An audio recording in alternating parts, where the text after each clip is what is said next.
My analysis essay in El Filibusterismo.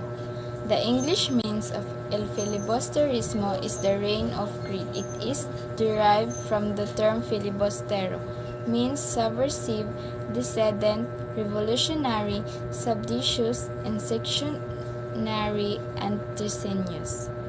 The word filibuster is little known in the Philippines. It is heard for the first time in 1872 when the tragic execution of the Gomborza took place. The Manila newspaper and the Spaniards apply this word to one whom they want to make a revolutionary suspect.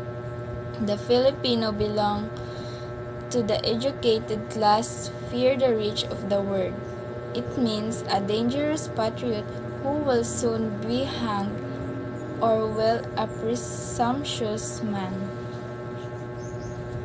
The novel is categorized as a fiction but considered a satire and historical fiction for its themes that depict the real picture of Filipino society at the hands of the Spanish authorities. It has a darker feel compared to its prequel. From romantic, idealist, and light themes of the first novel, El Fili transitioned into a story of tragedy, hate, bitterness, deception, anger, delusionment, and vengeance. Unlike Noli, El Fili is dominated by dialogue, ideology, and anger, passion. The story is similar to The Court of Monte Cristo by Alexandre Dumas, published in 1844.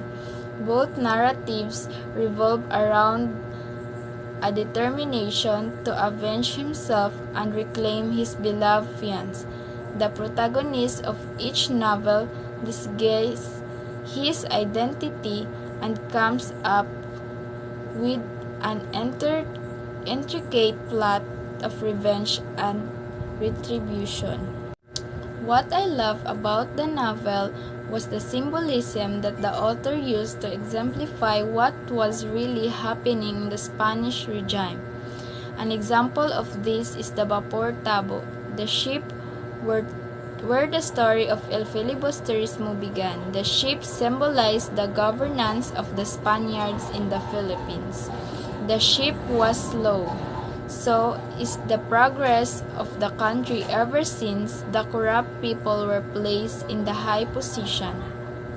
In the ship, there was also a clear division and distinction between the elites, the one in power, the furiars, and the Spaniards, and the Filipino who were below the ship suffering from the heat of the machineries of the ship. It's just the first setting, and yet it already expresses what the book is after, to expose the cruelties of the Spaniards.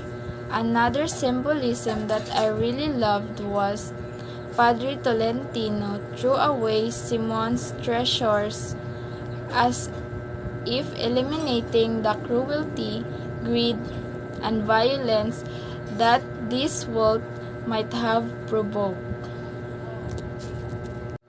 Upon reading El Filibusterismo multiple times, there are lessons that I have realized that upon the date are still essential as we still face the same struggle as we have before.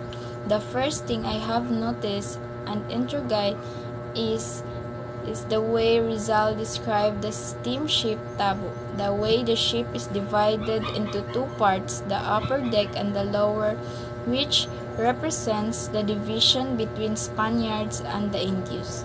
Today, I can interpret this as the division of the rich being above, while the poor being in the bottom, as they are not treated equally.